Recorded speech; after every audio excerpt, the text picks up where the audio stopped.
Ngā Mani. That is awesome. I didn't expect that. Thank you. So the response in Kaurna language is Mani ai. So I'm going to say it again, and then for those of you that don't know the response, please join in. Ngā Mani. Awesome. Thank you. Ngā Ngāri Kelly-Owen. I'm Kaurna, Narungga and Ngarrindjeri woman. I welcome you to Kaurna Yata. I pay respects to all the Kaurna that were, all the Kaurna that are, and all the Kaurna that will be. I extend that respect to other First Nations people and allies here with us tonight. We're here tonight to have an open, respectful conversation about the Voice to Parliament, the gifted Uluru Statement, and why we're actually needing a referendum. I'm interested because my people's voice has been lost since colonisation. We as the people have been impacted in all areas of our lives, our cultural practices, our languages, land, ceremonies, kinship structures and protocols that have been handed down over millennia. Our voice and inclusion and decision regarding us in education, justice, economics, employment, health and land at all levels must include us if we are to be a united country talking truth and being able to move forward. I thank the Blackwood Reconciliation Group and Heart Support Group for organising tonight and bringing us together. I ask that we take a moment of silence to recognise our warriors that have passed and the legacy that they leave, and that we will continue to honour.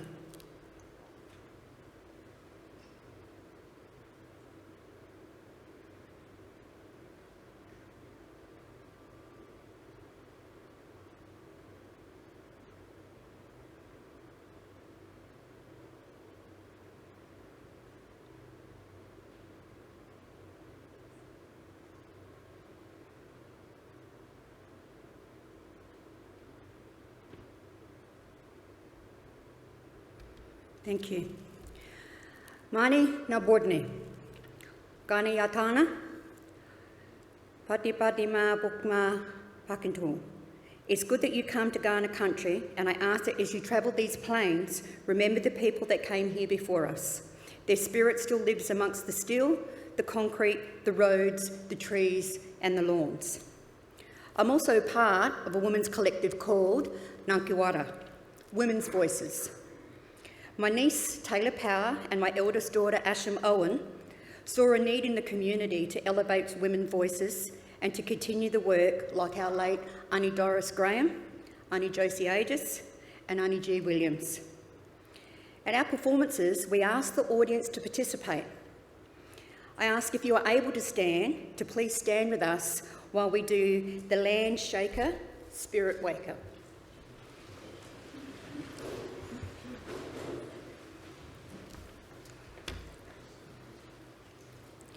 The energy that we're about to create is in honour of our old people and to remember them and the land that we're connected to. I'd like you to please start clapping and stomping with me in union to shift the energy and let them hear our presence.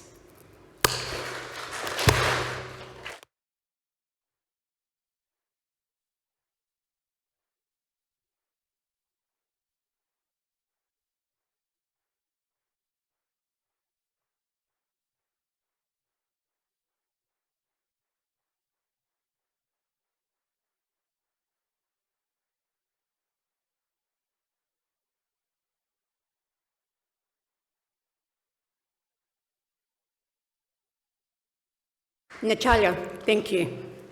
Nakura.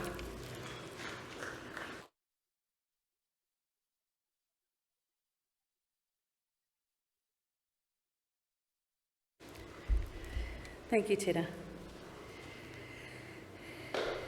Ngangi. I'm Kim O'Donnell, and I'm a Manyangapa Barkindji woman from far western New South Wales. I grew up on the Barker River, and I've been living now on Kaurna country here and feeling very blessed to live here for the last 23 years.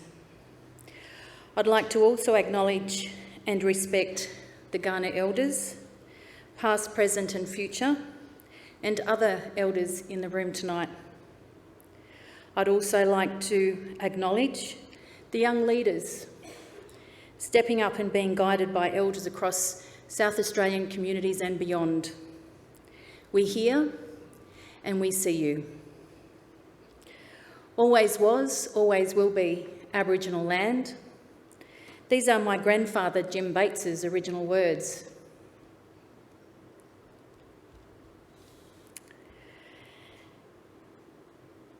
I'm, if you haven't already noticed, your MC tonight, your matriarch of ceremony of the History is Calling Voice to Parliament. As a side note, my day job is Research Fellow of Indigenous Health in the College of Medicine and Public Health at Flinders University. And I'm also Research Lead of Action 2, the Aboriginal Kidney Care Together, Improving Outcomes Now project, which is located in the School of Nursing and Medicine at Adelaide University. So I've got my foot in both institutional doors, keeping them open. If you'd like to read more about the work Kelly and I do and our colleagues, you can have a Google search or check out Croaky Health Media articles online and other publications. But hey, come on now, enough about talk about the deadly collaborations that we do. Let's get on with History is Calling, Voice to Parliament. I'd like to welcome our special guests in the audience tonight and acknowledge that you mob are all special guests. However, particular welcome to Auntie Pat Anderson, Ayaware, she told me, I'd practiced this early, Ayare, co-convener of Uluru Dialogues with Professor Megan Davis.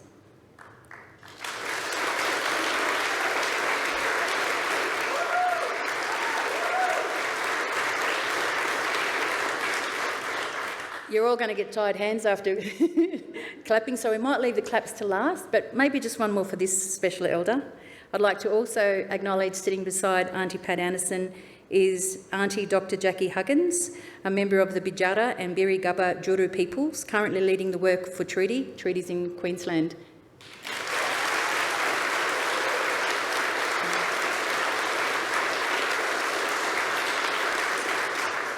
And if you like, you can keep clapping, but I'd suggest you maybe have your claps to last. On our panel this evening, this deadly panel, we have Dale Aegis, State Commissioner for First Nations Voice. And if you don't know Dale, he's the deadly fella sitting down the end there.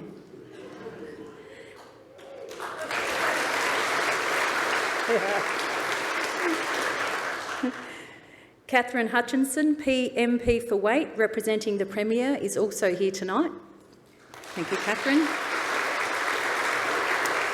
Senator Barbara Pocock is sitting right beside Catherine, Greens SA. Tammy Franks, MLC Greens SA. Where's Tammy? Is Tammy here? Nadia Clancy, MP for Elder. Connor Watson, representing Amanda Rishworth, MP for Kingston. Are they here? Or maybe they... Oh, an apology then. Louise Miller-Frost. Is Louise here? Okay, there's another apology. Heather Holmes-Ross, well, I know she's here. Mayor of the City of Mitcham. Put your hand up, Heather. And Michael Hewitson, Mayor of the City of Unley. Sitting beside Heather. And we've had apologies from Kayam Ma, SA Minister for Aboriginal Affairs and Attorney General. Dale Aegis is sitting here on the panel in place of Kayam. We've got apologies from Senator Karen Little, Liberal Party SA. Steve Gorgianis, Federal MP for Adelaide. Robert Sims, co-leader of the Greens SA. Honourable David Spears, MP, Leader of Opposition. Before we begin, just a reminder of why we're here. In late 2023, a referendum will be held to ask all Australians if there should be constitutional recognition of Aboriginal and Torres Strait Islander peoples. The referendum proposes to change the Constitution to recognise the First Nations people of Australia and establish a body called the Aboriginal and Torres Strait Islander Voice. The Voice will advise Parliament and the Executive on legislation and policy that impacts Aboriginal and Torres Strait Islander people. The Unley Uluru Statement from the Heart Support Group asked Blackwood Reconciliation Group, the longest reconciliation or running reconciliation group in Australia, to support the planning of this forum with the aim to inform the local community with facts about the referendum and answer questions that community may have about the Uluru Statement from the Heart and the upcoming referendum to support their decision-making. This is our brave space together to have robust, informed and respectful conversations. Before I welcome our amazing Teela Reid, our keynote speaker, and also Western New South Wales Sissy girl from Gilgandra, I'd like to ask the panel to briefly introduce themselves by sharing who's your mob, where are you from, and what's your position in the lead up to the referendum and why?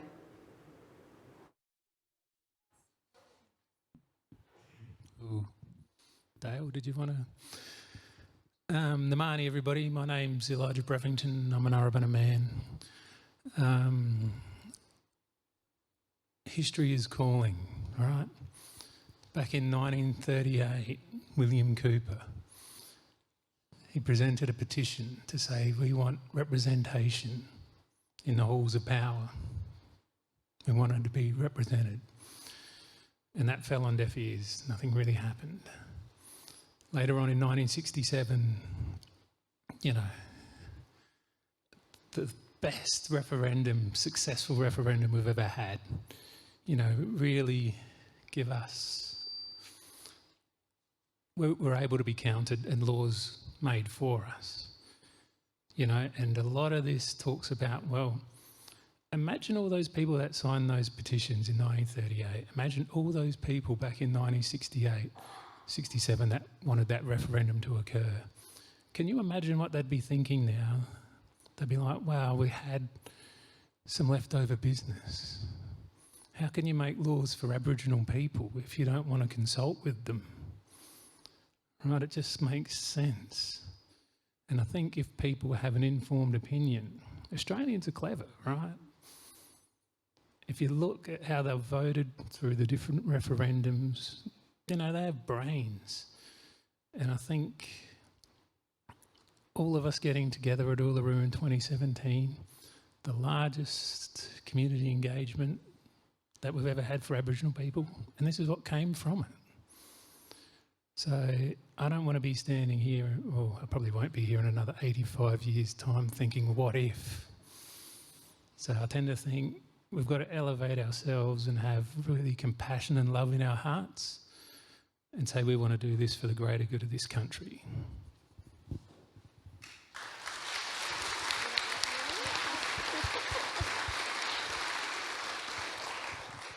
Evening all. Sally Scales. I'm from the APY lands, from a community called Beerbalata, northwest corner of South Australia, bordering on the WA border and NT border. I can go to the 3 points in half an hour. So for me, I've been working with Arnie Pat Anderson and Professor Davis since the Uluru Convention on the dialogues, and for me, my position is we're still fighting to be heard in this country. We're also a part of the government's working group, fighting around what the word's going to be for the bill, and the endless politicking that they do around Aboriginal people and Aboriginal issues really highlights the need for the voice. My position is we will have a referendum, we will be successful, because the last time we asked Australians to truly stand with us in 1967, you did. And this referendum is about your voice, enabling us to have a voice.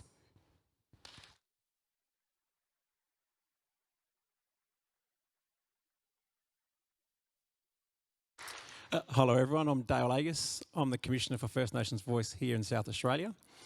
So I've been going, first of all I'm a Kaurna, Narungga, Nudgeri, Nurrinjeri man. So I'm an Adelaide born and bred. I've been in the role now for about 8 months.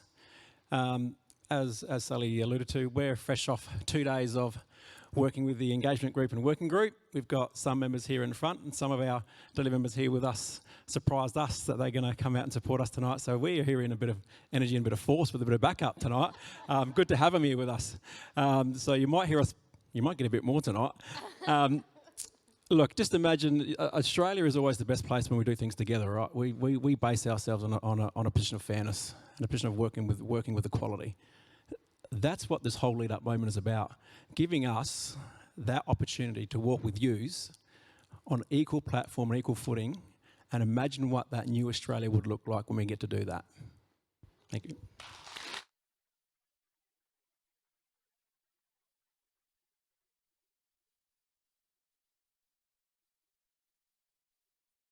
I did speak.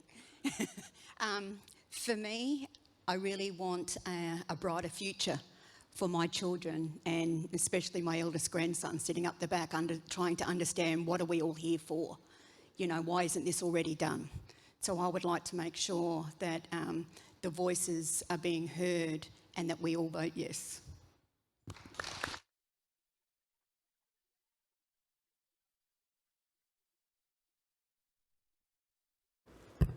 And now it gives me great pleasure, come on, to welcome Teela Reid. Thank you, Teela.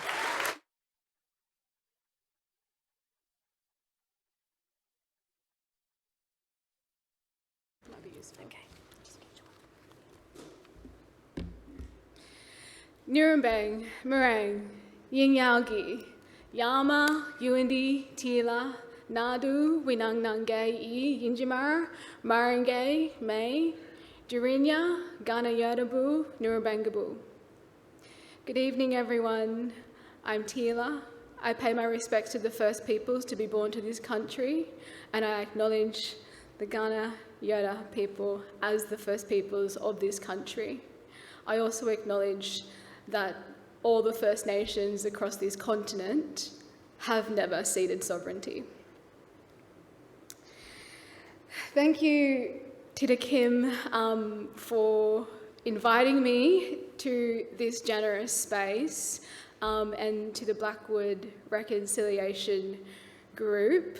I want to pay special thank you to Jonathan Barker and Anne Barker-Way and everyone else behind the scenes. It certainly takes an entire community to put a night like this on and make this moment happen.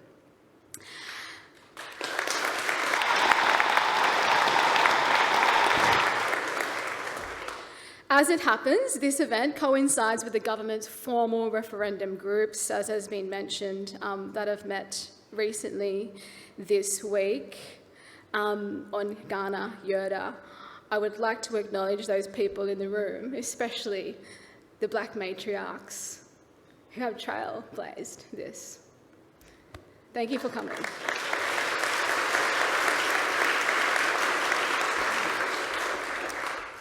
They might not be fronting media scrums or have social media handles, but I can absolutely tell you it is the women doing the heavy lifting, holding the front line. As Kim said, I am a proud Wiradjuri and Wailwan woman. I was born and raised in my community in Little Gilgandra on the north tip of Wiradjuri country, where Wiradjuri country meets Wailwan country. I'm the eldest granddaughter in my maternal kinship, and as a Koori kid, I was marched off to those Lands Council meetings. I was knee-high to a grasshopper, in many rooms probably a little bit smaller than this, and I learnt black politic from a very young age. In the Uluru process that culminated in the Uluru Statement from the Heart, I was invited as a working group leader on Section 5126, the race power. And as part of that process, it was Uncle Sol Blair a land rights giant who took me under his wing. He sat me at tables that I didn't even think I was ready for. He handed me the baton when I didn't think I was ready to speak up. But here we are, trying to fight for the First Nations voice. I'm the first generation to be born and live in a township in my kinship. The rest of my generations of my kinship were born and raised on missions in Western New South Wales. It is not lost on me the enormity of this moment and the opportunities I have because of the determination of my ancestors before me and their love for our people. I say love because as our lives as First Nations peoples are more than the struggles that we are confronted with in this world. While we're often defined as a deficit or a disadvantage, we know very well in our communities we're very loving, happy, and powerful people. And despite it all, we are still here. And at the heart of it all, there is the love we have for our kinships that brings us to moments like tonight. So, how far have we come and how far do we have to go? I'll attempt to answer this in part through the lens of the Uluru Statement from the Heart. To appreciate the significance of this moment, I want to emphasise that without people like you showing up, without people like you standing up, and without people like you talking up, we would not be where we are today. We are on the cusp of generational change. It has been the power of the people that has got us here. And we've been in meetings for the last few days with politicians, and let me tell you, we have dragged them to this moment.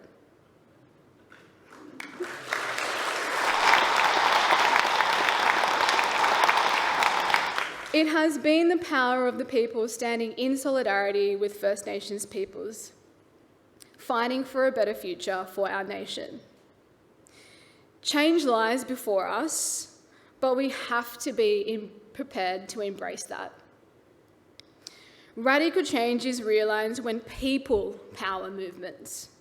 Our ability to influence systemic change depends on our capacity to mobilise in a unified way. That does not mean we all agree, but it does demand we stand in solidarity for a better future. Despite our differences, we fight for a new vision for our nation. The tension is useful when it galvanises the strength of unity that is capable of disrupting the plans of the powerful few. When it comes to activism like this, there's no room for small talk. We must have skin in this game, both on and off the court, not playing just by Australia's rules, but by our own. Radical change is not only achieved by radical means. And there are many lessons, so many aspects of how Aboriginal activism in South Australia has created radical change for us all across the nation. Here, on the traditional lands of the Kaurna Yurta, there has been an incredible legacy of speaking truth to power. Notwithstanding its own challenges, in December 2016, the South Australian government announced it would commence conversations about treaty with Aboriginal people. A treaty commissioner was appointed and began a series of talks with Aboriginal people across the state. As we all know, that process was abandoned with the election of a new government. One of the many warriors from this way was the late Uncle Toto Sansbury, who played a key role in negotiating in that process with the former government, helping to secure the Buthera Agreement. I'm sure his spirit was present at the recent native title determination of the Narungga Nation.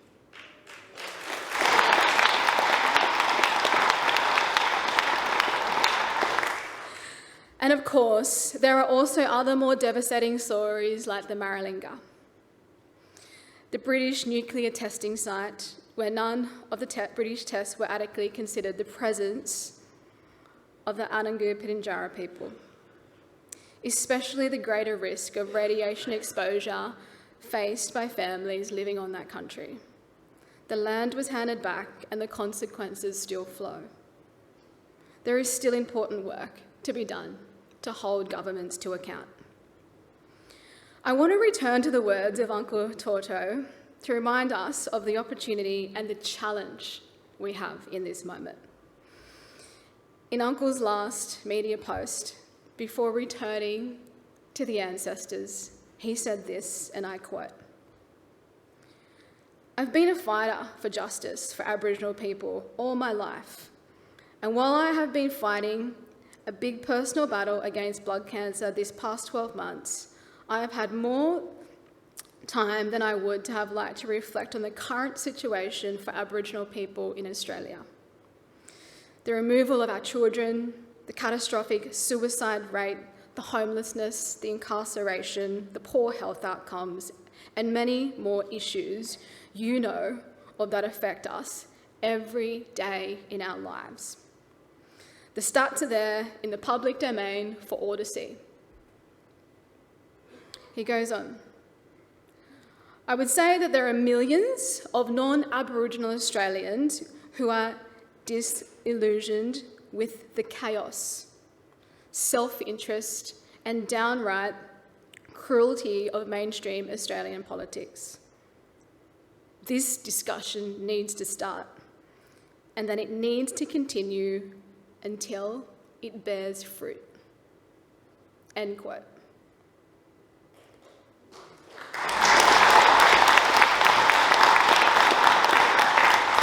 Coincidentally, yesterday was Close the Gap Day. We all know the mainstream status quo politics has failed our people in this policy. The gap is not closing. In some respects, it's getting wider. Systemic racism requires systemic change. South Australia, as many of you would know, is the place of the 1967 referendum campaign launch. That referendum altered the race power to enable the federal parliament to make laws with respect to Aboriginal and Torres Strait Islander people. This was necessary because the states and territory parliaments and the colonies were passing racially discriminative laws. Federal Parliament was seen as an opportunity to make change, particularly in a federation such as Australia, where federal laws will always override state laws. It was the most successful referendum in our nation's history. 90.77% of Australians voted yes. But what it didn't do was allow First Nations peoples a voice in those laws or policies.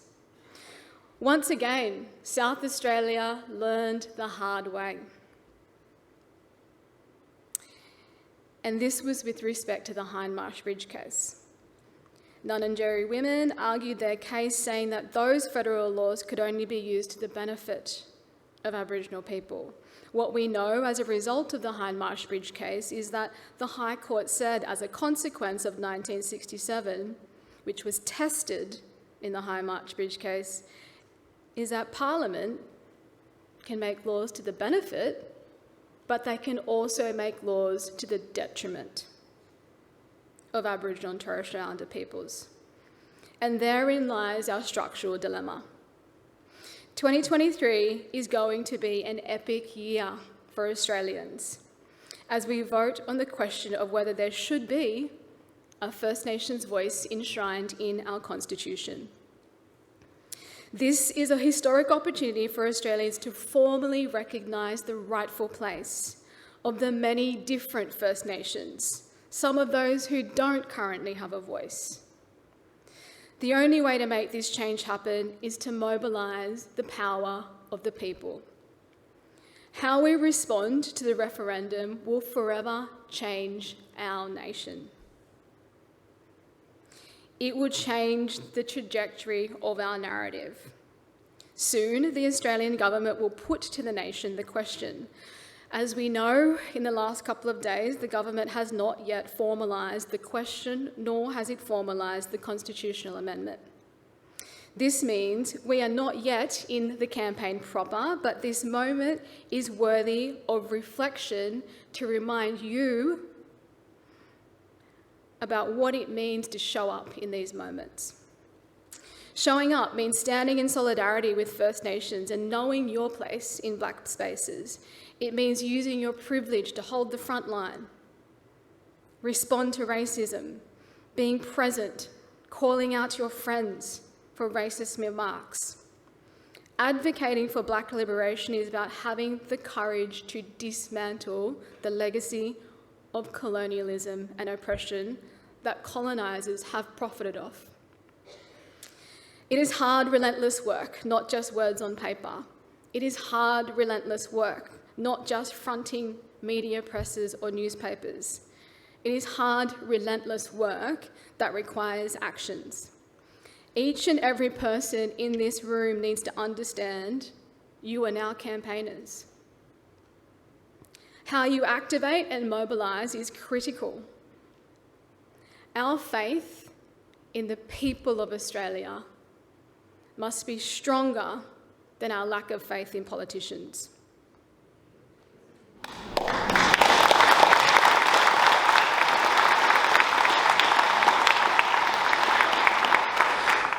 First Nations peoples have been showing up and demanding to be heard for decades. We do not have the luxury of switching off when we leave our day jobs. In 1938, from the footsteps of Australia Hall, First Nations peoples declared the 26th of January a day of mourning. In 1963, the Yirrkala Bark petitions criticised the government in Canberra for ignoring the views and feelings of the Yirrkala Aboriginal people. In 1965, the Freedom Rides exposed entrenched racism across my region, Western New South Wales. In 1956, Jessie Street, in an act of reconciliation, urged Aboriginal leader Pearl Gibbs and South Sea Islander activist Faith Bandler to form the Aboriginal Australian Fellowship and to start a petition for a referendum.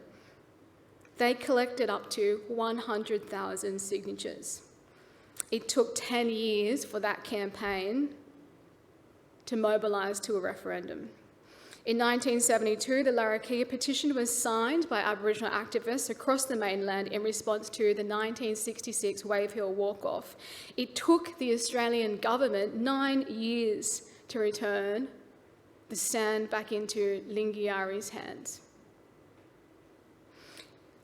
The same year, Whitlam came into government, 1972, the Aboriginal Tent Embassy was established.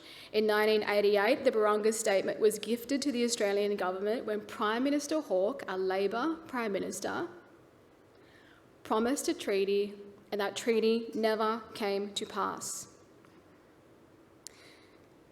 The Aboriginal and Torres Strait Islander Commission that existed between 1990 and 2005 until the Howard government abolished it. One of the most pivotal years in this activism, I would say, was 2015. The Kirribilli Statement, and these aunties here sitting on this chair were there. The Kirribilli Statement insisted the way forward must be to give First Nations of Australia enduring input and self-determination into our daily lives. That was the catalyst for the Uluru Statement from the Heart. This document is a statement of truth about our nation's story and articulates a sophisticated roadmap forward with reckoning with the truth of our nation. Enshrining a First Nations voice to Parliament requires a referendum process. The power and success of that voice depends on its public status, on your vote, and a referendum will provide the vehicle for public discussion. When you, the people of Australia, were invited through the Uluru Statement from the Heart, you were invited to walk with us. Politicians have reduced this document to the words, but look at that amazing art. That includes the Jukupa law. The statement itself is approximately actually 18 pages, and I do want to draw out one of the quotes. In it, First Nations participants spoke about the fact that First Nations sovereignty has never been ceded. In our story, an elder in the dialogue said this, I quote, "Every First Nation has its own name for law. Jukupa is an Anangu word for law. The Meriam people of Mer refer to Marlowe's law. With substantive constitutional change and structural reform, we believe this ancient and underlying sovereignty of Australia can shine through a fuller expression of Australia's nationhood. That law was violated by the coming of the British. That truth needs to be told." The idea that a nation-state recognise the First Nations is normally a process that happens at first contact. Here we are, 250 years later, trying to retrofit that process. The Voice will be a representative body elected by and for First Nations peoples. To understand the significance of this proposal, you have to appreciate the process that led to it. It was inclusive consensus building, and it included over 1,200 First Nations peoples, 250 of which went to Uluru in a room very much like the size of this room. 8 people walked out, 250 stayed. We need to silence the likes of Peter Dutton. His view does not matter on this issue. Let's leave him and his racist mates on the wrong side of history.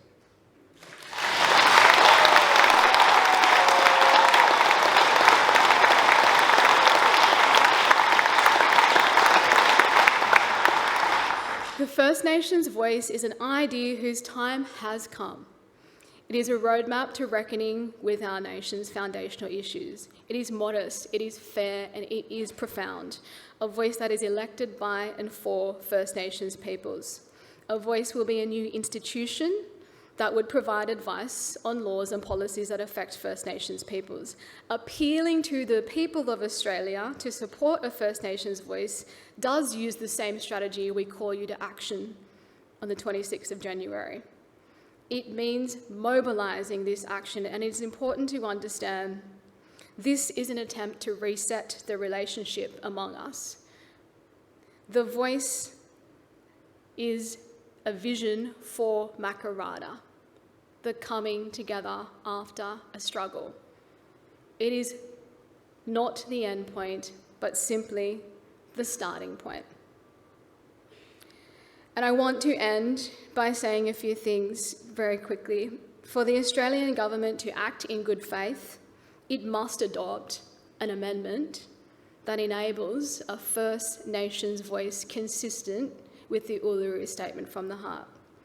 So just as those old people stood at the base of Uluru, I'm going to end this speech very briefly with the Uluru Statement from the Heart.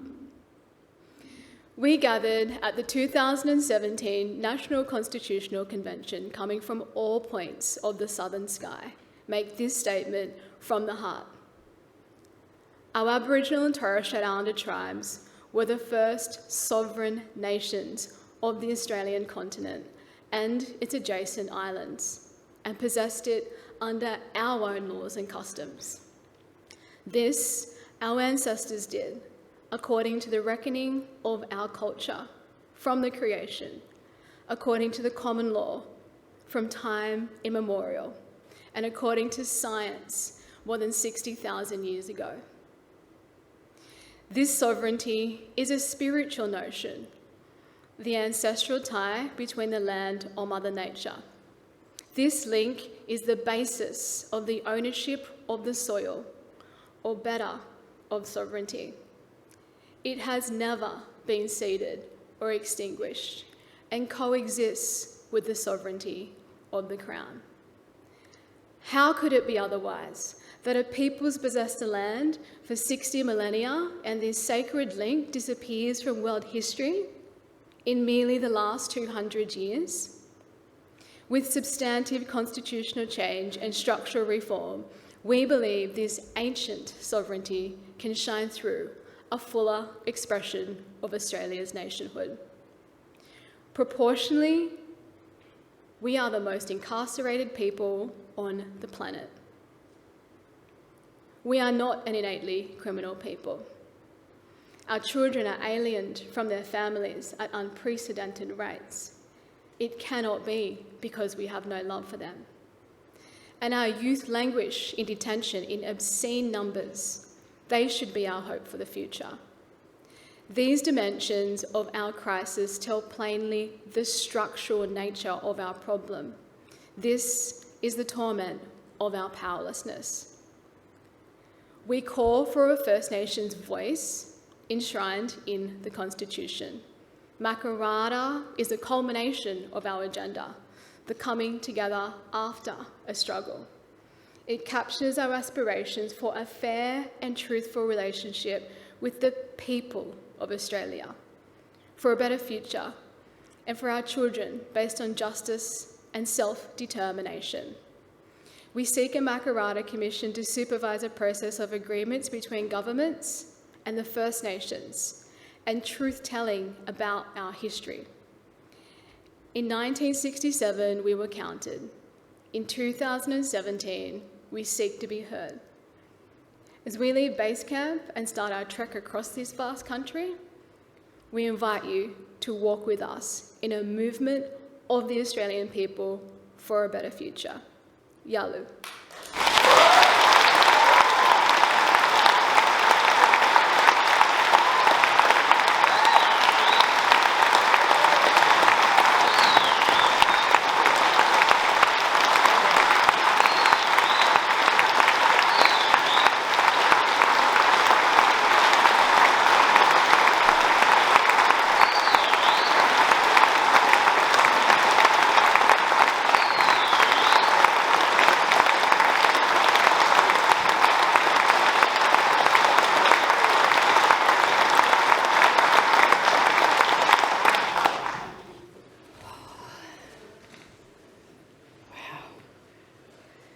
Thank you, Teela, for that amazing, brave speech, speaking truth from the heart and speaking truth on behalf of all Aboriginal and Torres Strait Islander people in this country.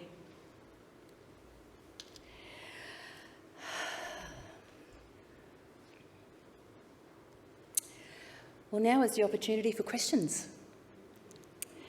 So, to all our special guests here tonight, this is your time now to ask questions of Teela, of the panel, the whole family here, the front.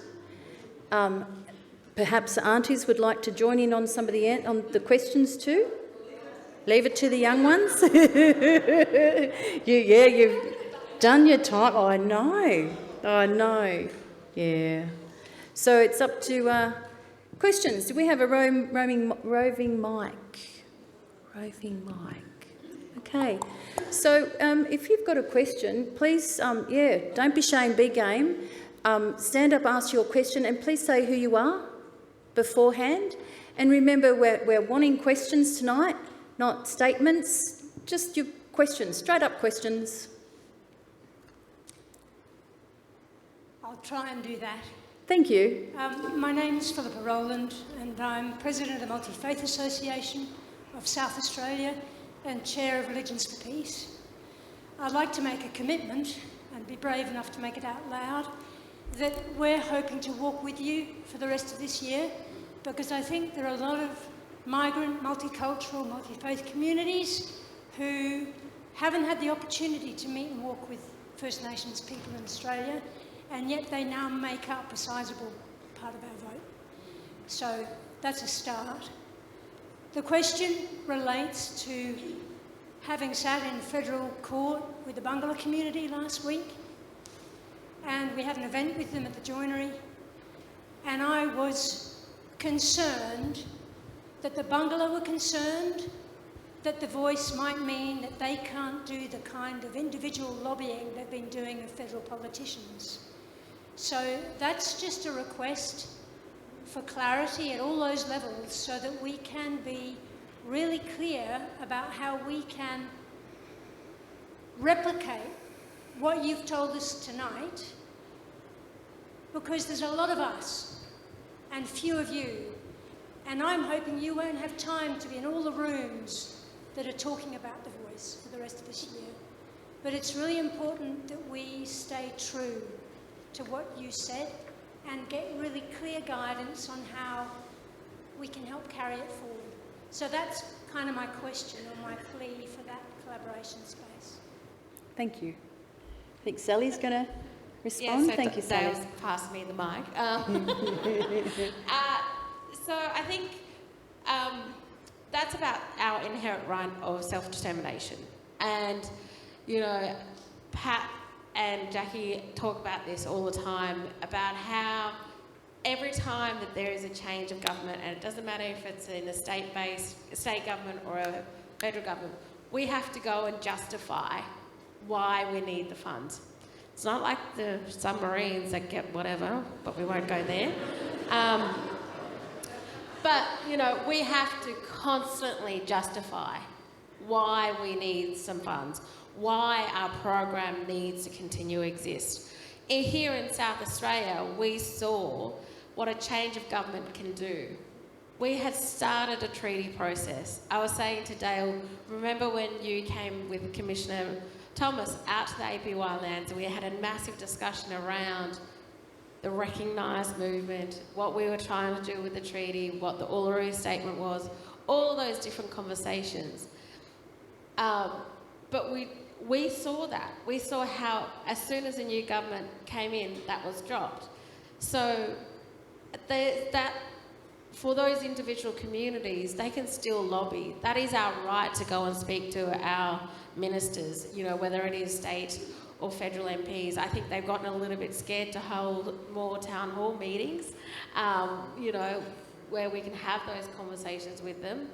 But no, that won't take away that. This is about enhancing our space in that. So we can be a part of that conversation, the mechanisms of the parliament, and not also have to justify why we need to exist. Ooh, and if I could just quickly add to that point as well, a lot of people have fought long and hard for native title recognition. As Arabana people for 20 years, it takes a long time. And you can see why people will be very proud and want to hang on to that and to fight and struggle for it. Unfortunately, one of those unintended or maybe intended consequences of native title, it has pitted us against one another. That's your border, that's my border, you stay over there. What the voice seeks to do is bring these voices together, right? Really bring these voices together in a powerful way.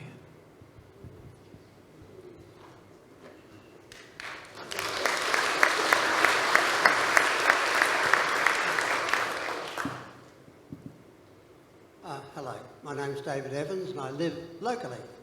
I want to ask about locally, a voice local, City of Unley. Is there a way that Indigenous people living in Unley might express a voice through their city council?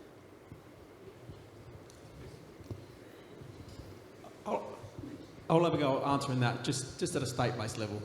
I guess so. I'm the Commissioner here for South Australia, and we're going through our process of constructing our state-based voice to our parliament. Right, because our South Australian government here is committed to implementing the full 3 sequences of the Statement from the Heart in Voice, Treaty, Truth. So some of the conversations that I've had here in South Australia across all of our state, where all of our feedback came from all of our Aboriginal and Torres Strait Islander communities was, how do they have a voice individually at local levels? Right, so some of the feedback we got was, how do you build self-governance and self-coordination and self-leadership in each region? And how does that feed up to a state-based approach? And of course, if there was a natural alignment, if we are able to sort this out at a state and national level, how would that then build onto a federal process? So looking on the platforms that we've got currently under legislation that goes through the lower house here in South Australia next Sunday, what that will legislate is that South Australia will become the first state to implement its localised approach at this level. That will give Aboriginal communities at local levels an opportunity to select their own representatives across 6 regions in this state. Those 6 regions will be supported to coordinate, structure and take on local solutions that they come up with at each regional level. Here in Adelaide, the region of Adelaide, which encompasses all of the Adelaide Plains, will have 11 members. Those 11 members of this Adelaide Plains area will be able to talk to all councils within that area, all local councils, church groups, NGO sector, ACO sector, anything operating across this space at local levels to coordinate what's happening here in Adelaide. What we also then is have 2 seats at each region to be pulled in to the state approach. Quick maths, 6 regions, a co-chair from each region, 12.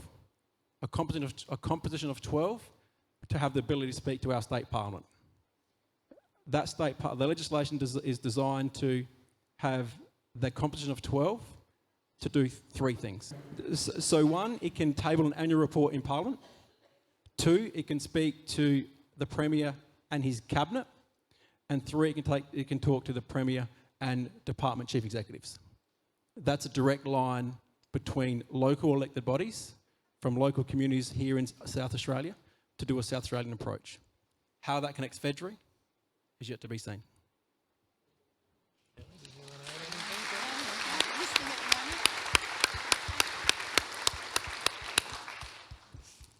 Hello, I'm Alice, I'm a community researcher.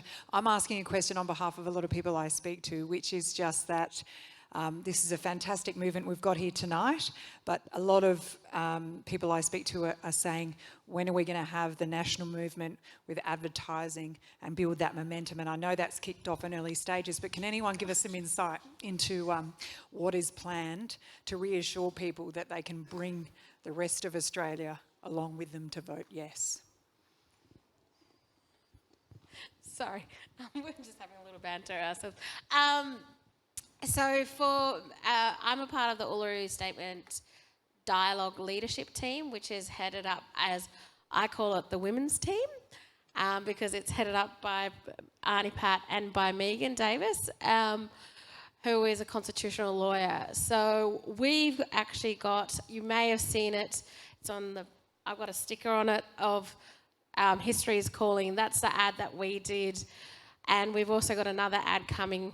That's going to be relaunched again in 2 weeks. And then we have another ad coming out soon. So for us, I think what we're waiting for, and this, while it's great that the momentum of the yes is happening right now, what we're waiting for is the bill. What we're fighting for in the room is making sure that the bill is going to be what Aboriginal and Torres Strait Islander peoples need it to be, which is a representation at the table. We're not going to be hoodwinked like before. We've had that experience. We've been a part of the political football. And this is about your voices as well. You'll see in the coming, you would have already seen it in the media. You would have already seen it, particularly if you watch Sky News, how negative and nasty and racist it can be.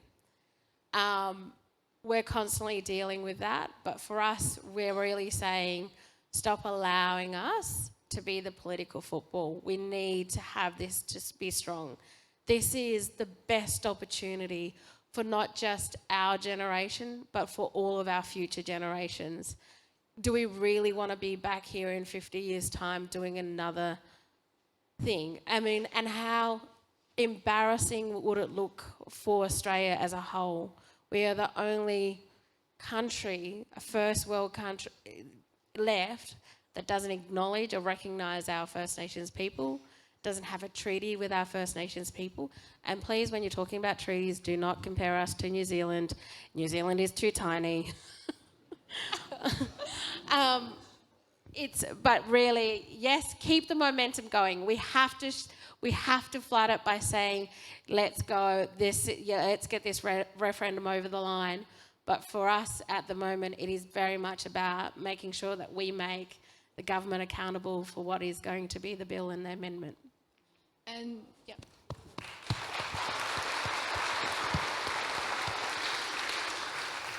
And for what it's worth, I'm just going to add on to that, which is something Auntie Pat raised today in one of our meetings. It's that we actually need South Australians to step up on this. We've seen some data. And look, it's lacking a bit down here. And often when I talk about the campaigning or, I'm not part of any formal campaign. I do this work as a Wiradjuri Wailwan woman and a lawyer, and I feel obliged to do the work to try and guide the conversation. But more to the point, once Australians hear like a speech or, hear it on the news, they feel quite overwhelmed because it is an enormous democratic task. We actually are trying to round up the entire nation to a double majority. And those of us that have been in this space have had to deal with this full spectrum of politics and voters. I guess my main point is to say, in relation to your question, sometimes what you do doesn't necessarily have to be an overwhelming, enormous thing. It's actually been the very simple things that have mobilised this campaign. It's been the cupcake stalls, it's been the people working in the canteen, it's been running groups talking about it, it's been book clubs. It's totally fueled by your little movements within your own networks. So don't think that you are not part of this. You are absolutely part of this, and we need you now to actually go out and take action following this night, specifically in South Australia, because Auntie Pat's told you today.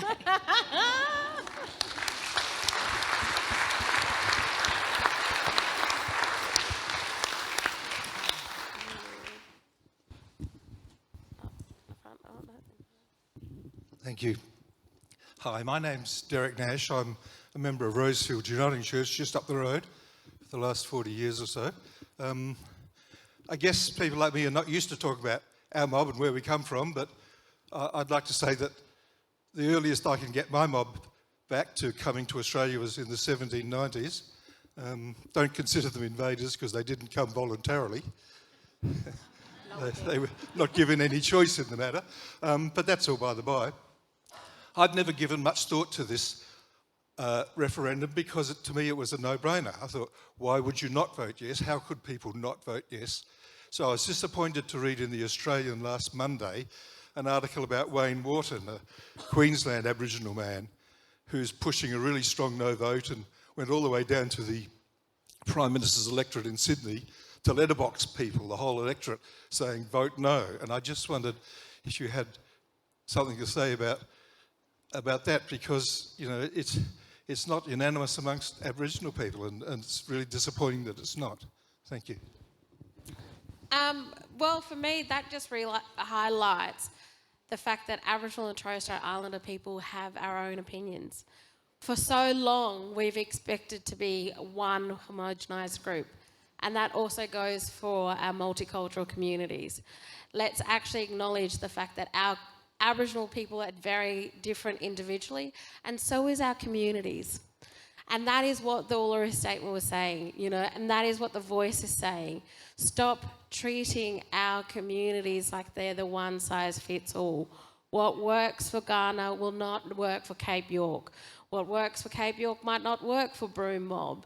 you know. And so for me, that just highlights the fact that there are non-Indigenous people who don't agree, and they might want treaty first, and there's a big argument for that. But we've experienced in South Australia, as I said, we've experienced how quickly treaties can fall if you don't have a protective mechanism. You know, we look at Victoria with its First Nations Assembly, they have a voice and they've started for their treaty processes. So that's why the sequencing was very deliberate out at Uluru. You know, I have to commend the incredible Aboriginal leadership out there that did that. From the dialogues to, you know, the process of what Pat Anderson and Megan Davis did with the Referendum Council was incredible, because it was actually wanting to hear from community members that didn't often get the space, who weren't in the magazines, who weren't in the news, who didn't have a pass to Parliament House, who weren't elected into chairs or councils. It gave people like me, a young woman who comes from a very strong male-dominated area, a place to be consulted, you know. And so they really wanted to hear from everyday community members. And again, it just highlights the fact that Aboriginal people are very different. It's just like white fellas. You all wouldn't necessarily agree going, oh my God, Pauline Hanson's the best, we all voted for her.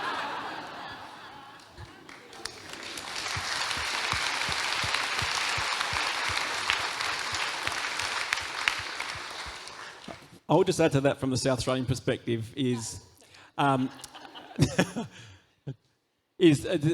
seemed to be a strong undercurrent of support for the process here and for Aboriginal and Torres Strait Islander people here in South Australia. I'm often the lucky one in the reference group, being called the person from the Liberal state. You know, the ones that sort of set some of the platforms. And we got a sense before the launch of the national campaign that people were sitting and waiting for our permission to tell you to go and do some things. I guess what Teela's saying is, don't wait for that permission. We give you that permission. Give that permission to go and talk to your neighbours, go and talk to the school teachers, go and talk to the principals, talk at sports days, talk at barbecues, talk at the TAB. That's where you go. Wherever you go, talk about this stuff, because like the gentleman just said, we generally as South Australia, we don't think about it because it's a no-brainer to us. How can this not be? So I guess what this is a calling for us, it's a state call. Stand up as South Australians and say that we are in this, and make yourself noticeable and recognisable and heard and seen. And some of that could start at our state launch in next Sunday, where we need to pack this Parliament House out to send a message. Send the message as Australia that we are strong on this, and send the message to our nation that South Australia is at the forefront, and we're proud to be at the forefront. We are honestly leading this from a state, and send the strong message that we can do this to our nation.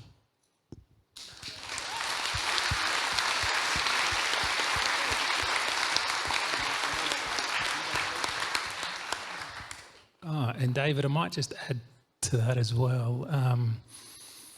It's be interesting to sit down with people. I mean, we always have our yarning circles so we can get together and talk and yarn and you know, come together on these things. And some people operate from a basis of fear, anger. So it's good that we open up these kinds of forums. And you might find that even if you went back in time to Wave Hill, you might have had people sitting down with old Mr. V saying, geez, it's been 8 years. I don't know, we've been on strike for a long time. My kids have grown up. They need to be doing things. But it's about coming together. It's about having that momentum. And yeah, we're all not going to agree on things, but if a majority of people can, we're going to get it in the Constitution, brother.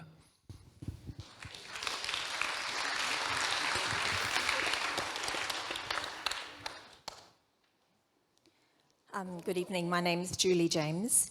I live in a neighbouring area and invited here tonight by a very deeply concerned and knowledgeable woman. I have a question though.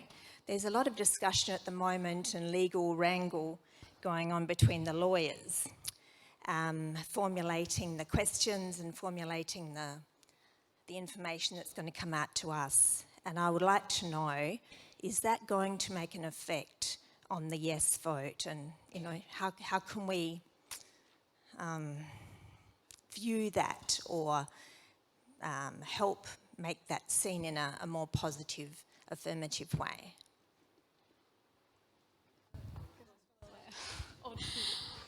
Thank you for your question. I guess the starting point for an answer to that is that because we're not in the campaign proper yet, the government themselves haven't presented the nation with the actual question and the actual amendment. In the meantime, yes, we have lawyers being lawyers. And I think it's just important when you're engaging those conversations to bring it back and say, look, this is about the principle of the voice. Don't worry what, let lawyers be lawyers, because we're actually quite annoying at times. But bring it back to the principle, which is, this is actually a principle about entrenching a mechanism for the self-determination of the First Nations. And unfortunately, we're actually trained to argue. And what the public, I think, is seeing now is the media really tacking on to this conversation about the language, which will not necessarily be the language the public have to vote on. So I think best advice is just to ignore the lawyers, stick to the principle, read the Uluru statement and start to have the yarn with people about why the voice is so important. If there are dissenters in your group, we'll say, First Nations peoples don't all have to agree for us to support this.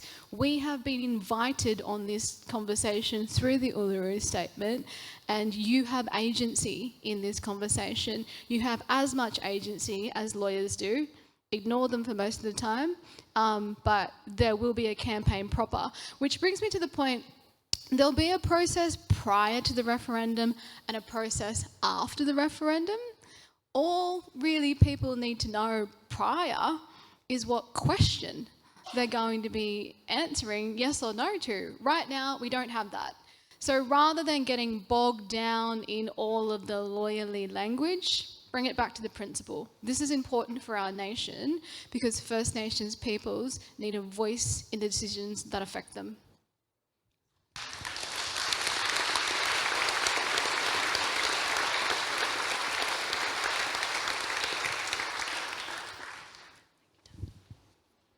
I've just got a question to the side here. This lady's had her hand up for quite some time. Thank you. Hi, my name's Sandy and I live on the traditional lands of the Paramount people. Just following on from the gentleman's question, ever since I heard of terra nullius, I've wanted constitutional recognition. And I have been quite shocked to hear a couple of Aboriginal politicians speaking so passionately against the voice. And I guess I'm wanting clarification that the yes vote is for the majority of First Nations people, that's what they want. I would hate to be voting for something that the majority of Aboriginal people didn't want. So is there any kind of numbers you can give me as to First Nations people who want the voice? No, because again, as I said, it's huh? Well, so I suppose Dale's just saying, if we look at the Uluru Convention, we had 250 plus people in the room, and a few walked out, and that's all everyone talked about. So I'm not going to give numbers for that. And I'll also say that the politicians have a duty to the electorate that they are from, and also their party line. For me, as a black woman who's seen how many times we've had to go and ask and also give our advice, we're seeing it in the room where we're giving our representation constantly, saying this is the best framework, this is the way we need to go, and the change that governments tend to do when they give it back to us. I'm saying this is a chance for change. As I said before, you will see that there are people that won't like it or want something different or believe that we need to do something else. We don't ask other people to give numbers and figures about what the pros and cons for. It has to, as Auntie Pat says, when it comes to that day in the referendum booth on that Saturday, it's just you and your conscience. So what are you voting for and where are you going to stand? And I think that's a reflection that everyone needs to take on.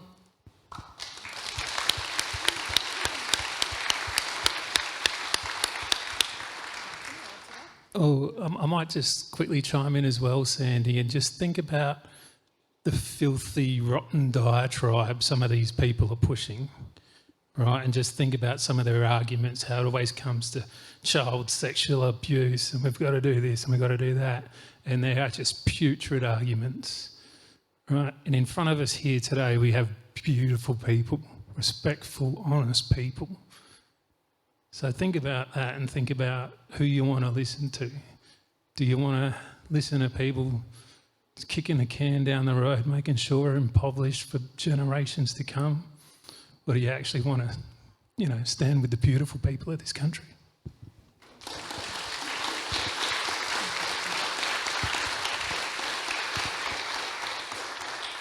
I think for me, I would be engaging in local First Nations groups and sitting and having a cup of tea and talking with them. It's going back to the media and how we're portrayed, and they're going to grab to those few who then push us to the side, and what we're actually doing, is of value. But actually engaging in your local area, and you're talking about Peramunk, if you're up there in Mount Barker, being able to engage with those people and having those local conversations. And I just think really everybody to be very aware of what's going to happen in that local media.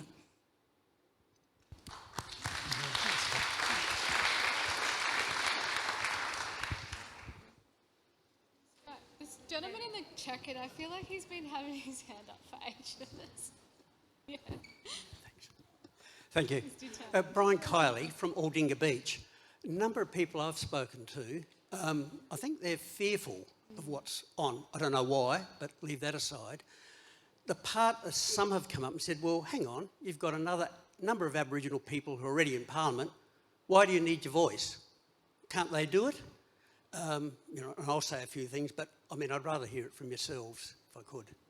And secondly, could I just also ask, because another one does come up, in putting something to the Parliament, whether it's state or federal, if that's not accepted, how will that be viewed? Is it possible to comment on that as well from the communities?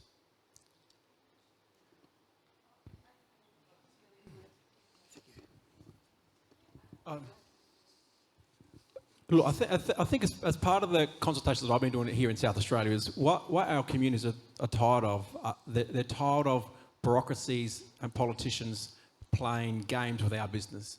Because at the end of the day, our business affects our people. And our people and affairs are already from a position of indicators which show that we are overrepresented on so many things that are with poorly outcomes for our communities. And so when you have political individuals that play games with our affairs for the benefit of not for our community, that's extremely concerning for us. And that's the feedback that I've got from strongly with the consultations here in South Australia. Right. And I guess we're fortunate here in South Australia because from the consultations we've gone through is we are going to support the voices of our local communities to give us a voice here. So we don't have to contemplate the idea that the notion of a voice to South Australian Parliament is going to fail. We are moving on to the next phase of looking at what happens to how do you get our Aboriginal Torres Strait Islander here in South Australia onto the electoral roll? How do you get them interested to nominate to be representatives on their voices for their people? How do you get them into the process of understanding the parliamentary process in what they're going to be engaging in? How are you going to get to the process where they can get good direct outcome and inclusive views into our parliamentary system? They're the questions that become the focus of how things can change when you do something good.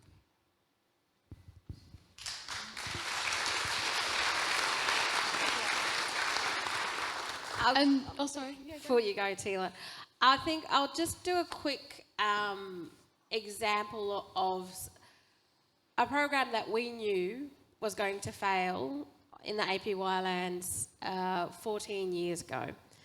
It was a Labor MP who was a... Why is all of our examples Labor?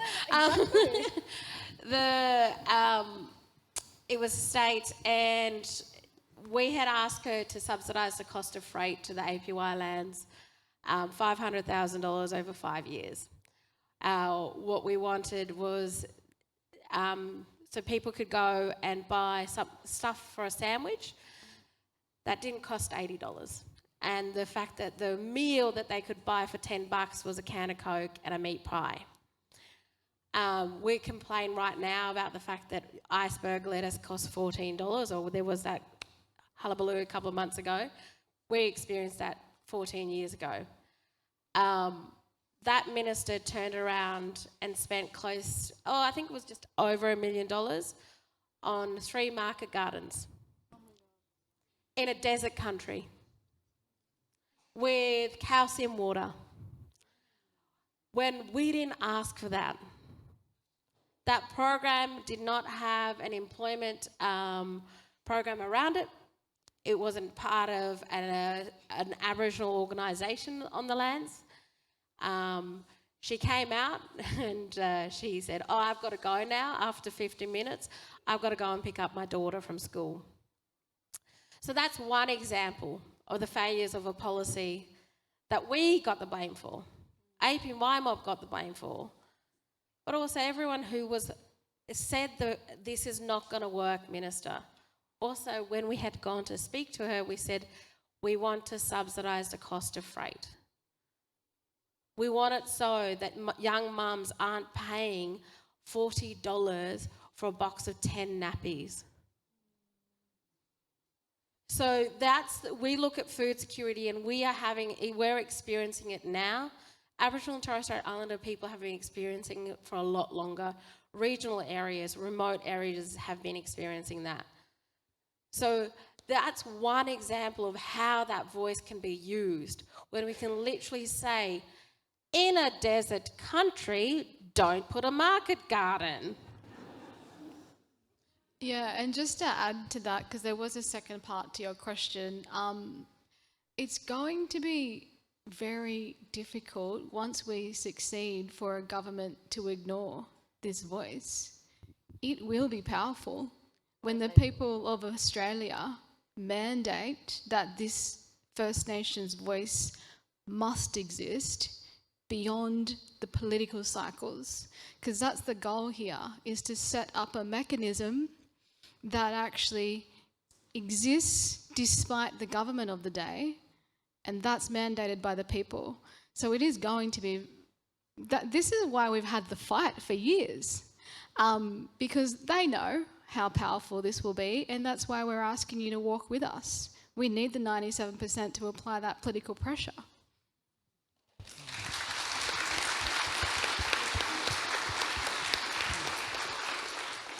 And I personally would like to thank you for coming from Aldinga. Thank you for making the trip here. You'd also notice how special Aldinga is, and that spirit of place is still quite strong. So imagine this for a bargain. You got to say yes, not only are you getting 60,000 odd years of knowledge, right, of this country, Aboriginal people also want to give voice to that country. So not only are you giving voice to people, that little place at Aldinga, you know, that spirit of place will also get a voice in this.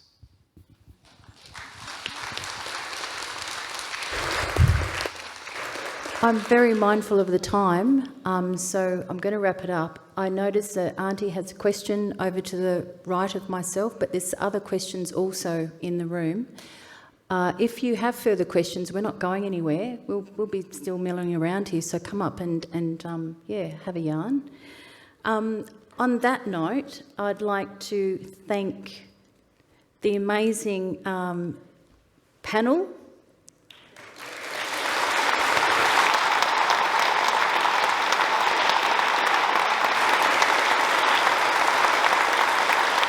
I'd particularly like to thank Teela Reid, because she's Western New South Wales girl. I'd also like to thank our matriarchs, Auntie Pat and Auntie Jackie Huggins. Thank you so much for supporting us and being here. I'd also like to thank other elders in the room, including elders from the Unley group and the BRG. Thank you for putting up with me sometimes when I get cranky.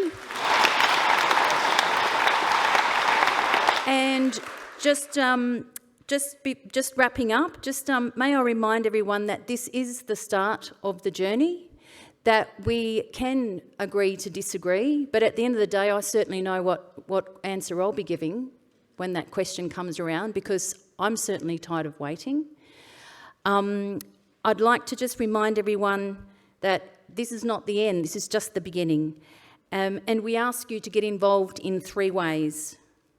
Please start conversations, as Teela and others have mentioned here on the panel tonight, on social media. If you're a Twitterer, Facebooker, Instagrammer, I'm still learning, got my training wheels on. Even just having a yarn with your neighbours. Have a yarn with your families, because I'm sure they're not going to agree with the answer that you've agreed, that you may have. And we need to have these conversations, and we need to start them now. And there's heaps of resources out there online. You just have to Google. We also ask you to support Aboriginal and Torres Strait Islander rights in any way you can. Attend an event, volunteer and or donate to the campaign. And as Teela said before, we're still fighting for social justice in this country. This is our country. And we're getting tired, and we need your help. Thirdly, you may be contacted by Alice Plata. Where's Alice? Up there, waving her hand. Alice has been instrumental in helping with communications here tonight. So Alice is also doing a survey. So go and have a yarn to Alice and her volunteers. And Alice's survey is about your opinions on The Voice. So if you're still sitting on the fence and you may be still, thinking, oh, I'm going to vote no, or I'm not too sure about yes, go and have a yarn to Alice down the back there, and they'll trip you over as you walk out. And also, I was just going to say interrupt Kim there for a second. This has been a really great conversation, and it's the start of a yarn, but also Professor Davis and Pat Anderson are doing another round of starter yarns. So have a look on the Uluru Statement website, sign up for that. It's, again, something like this where you're listening about the history of what we've been doing and what the next steps are. So, and you get to hear from Pat. Dobbing you in again, Auntie. And beautiful people, can we get a photo? And yeah. Yep. And before we go, I'd like to just introduce Jonathan. Jonathan, can you come forward, please? Jonathan Barker is the chair of the event planning team, representing the organisers, the Unley Uluru Statement from the Heart Support Group and the Blackwood Reconciliation Group. Thank you, Jonathan.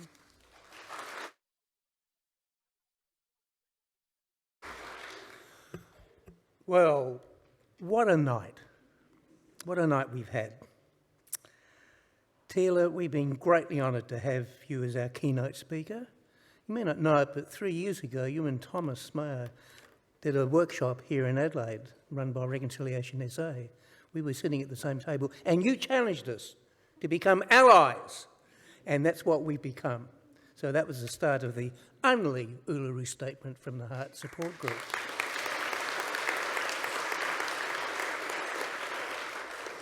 Kim, your role tonight and in the pre-planning has been magnificent. Thank you. You've also thanked our panellists, and I'd like to thank you all too. And just to note that you all had on your seat this little flyer from Dale's team, and inviting you to show up next Sunday for what will be a significant event here in South Australia. And also, when you leave, you'll get this little flyer too. This is how you can respond after tonight and get active and become active campaigners, feet on the ground, and other things that are coming up. And also this other little flyer is from the Yes campaign as well. But we also want to express our appreciative thanks to our funding and in-kind contributors, the City of Mitcham, Nadia Clancy, MP, Catherine Hutchison, MP, Louise Miller-Frost, MP, Green through Senator Barbara Pocock, and also Indigenous Art Ochre Dawn. And many of you have contributed donations to this event tonight. You will help us meet our costs, which I think we will. A special thanks to Concordia College for hosting us.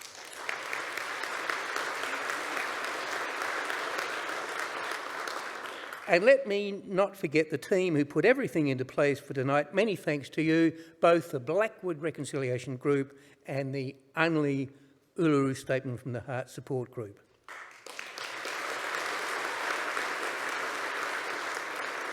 And finally, but not least, to all of you for coming tonight, you are helping to make history.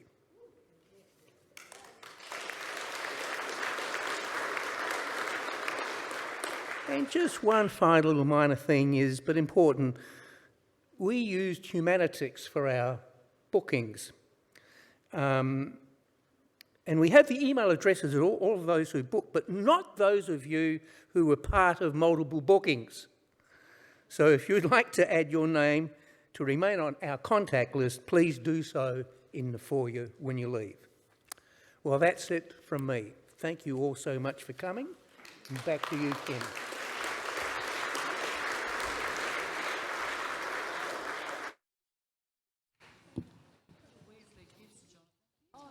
Have we got a talented camera operator that's able to come up to the back here and catch all these lovely, lovely faces in the background?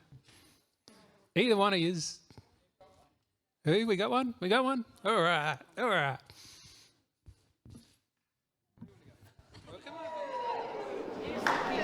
Tell us when lock on. Come on, yo! Let's see those hands in the air! Boys, straight in.